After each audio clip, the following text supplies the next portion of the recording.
Alright everyone, how you guys doing? Long time no talk, that's for starters. Seeing as it's the 30th anniversary of the Mac, the Macintosh platform, I thought I would put this video up, as it's kind of warranted in many different respects, but mainly because it's what got me started in making videos in the first place, Macs, going back to my roots. So hopefully you guys will kind of comment below, apart from throwing abuse, you guys are going to let me know what got you into the Macintosh platform. And that's pretty much just what I want to kind of give you feedback on. I got my first Mac in 08. I never knew Macs existed until then.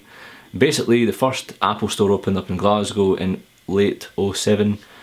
So I was walking by one day, went in, and I was like, hey, they actually do stuff outside iPods.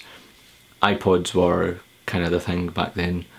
And that got me interested. A few visits and a few times where I was really tempted to pick one up the very same day, but I held off, and then I'd done my research on forums and so on, and I managed to pick one up. Previous to 08, I was a heavy Windows user. I had many different PCs, Windows machines, custom machines, Thermaltake casings and all the lights and the fancy stuff. But then again, I never gamed, I never made videos. It was just pretty much doing college or uni work. So yeah, it was overkill for what I needed it. And when I got my Mac, it pretty much turned everything around. I feel as if I've been more productive on the Mac, way more, and I regret not getting it earlier. For starters, I never seen myself as a video producer. I never thought I would be able to, or capable enough to make videos. Not only have I been making videos on this channel for the past 4 or 5 years or so, but I've been able to apply those same techniques using Final Cut Pro X in my business, iGear, and which, if I didn't have these skills, I would be outsourcing it to other people, and obviously costs involved, it's just an added cost. So by, you know, learning how to use Final Cut Pro X or iMovie to start off with, I mean, iMovie is probably one of the best softwares out there, and it's so easy to use, and the output on it is absolutely phenomenal. Final Cut Pro X is just one level above that.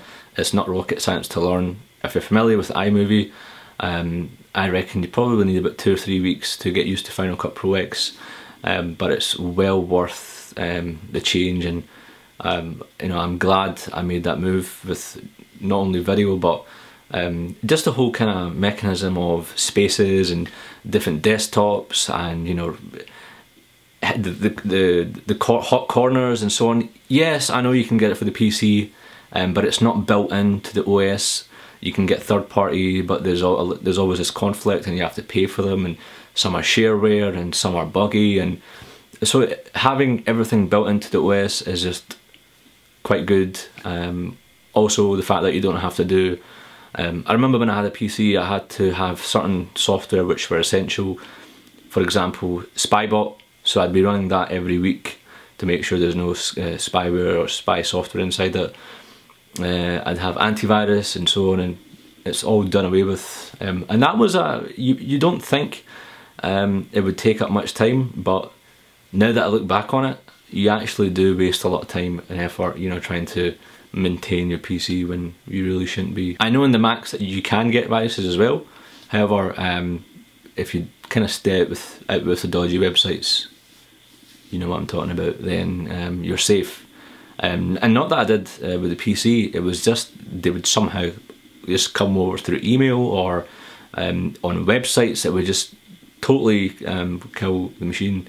Coming back onto software, I mean, taking iMovie versus Windows Movie Maker, the odd few times that I did make videos, they were through Windows Movie Maker, and I absolutely hated the thing. It was not enjoyable, the user interface absolutely sucked. And same goes with other software to do with PCs. The only good one I would say was Microsoft Word, but if you look at Microsoft Office for the Windows machines right now, the latest version is horrible. It's all over the place. You know, previous versions, in my opinion, 07, 08, 09, they were really nice, but now it just kind of seems to be all over the place. On the Mac side, everything from, you know, VLC to Pages, Keynote, everything seems to be in place I prefer the software side of things to Macs. And I guess more than anything, the software side, it's just the design, the build quality, everything from warranty, I would say, is probably the most important thing. Get a Mac, get Apple Care, you know you're safe for 3 years. Anything goes wrong, send it back to them and they will fix it. And if they have to fix it more than 3 times in a year, they give you a brand spanking new one. So this one here is a 2009 iMac. In 2010 it had some problems and I had to send it back more than 3 times. What did they do? They actually gave me a new one. So they gave me a 2010 model. So that was obviously pretty nice of them, and it's not let me down. In fact, when the warranty on this machine ran out, I opened it up and stuck an SSD inside, and it's just a whole new life to it. Mine is now, when I try to do Final Cut Pro X stuff, because of the old CPU and stuff, you can see some performance in terms of rendering and so on. Whereas my Retina MacBook Pro 13-inch, because I have that machine as well, I can notice the speed and the rendering and the exporting times, they vary. But that is it pretty much. That is what the Mac has done for me over those for 6 years. I've owned a number of Macs. My first one was the in 08 aluminium MacBook. Once they introduced the aluminium MacBooks, or aluminum MacBooks for you Americans out there.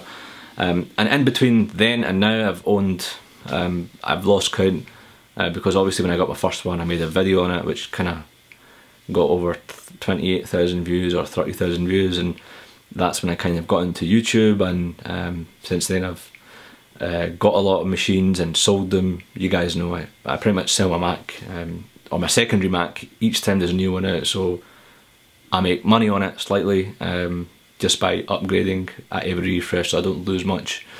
I've actually made a profit a few times as well, believe it or not.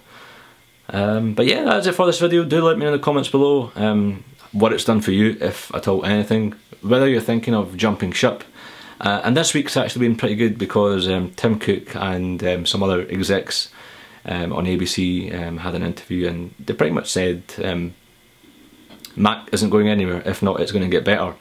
So that should kind of put those people who said iOS is going to take over, it's not going to happen. There was a lot of confusion whether iOS and Mac OS would somehow merge. They kind of dissed that as well. I know they've dissed stuff in the past and kind of came back and said, hey, we've done what we said we wouldn't do, but we've done it. But it looks like they're not going to go down the route of a MacBook Air / iOS hybrid. You know, Steve Jobs once said it's awkward doing the multi-touch, and it's right. You know, you use an iPad, when I use it anyway, it's good for the first couple of minutes, 10, 15, 20 minutes, but as soon as you try to get more and, you know, try to be more productive with it, you can get productive with it, but it's just a workaround and it's just an added hassle. I'm having the Mac with, you know, the multi-screens and so on, it's just a breeze in that regard. So yeah, that was welcoming news this week. But yeah, that was me going off track. Look forward to seeing your responses below. Feel free to leave a video response. In fact, I think they've done away with video responses, so that's that. See you in the next one. Cheers.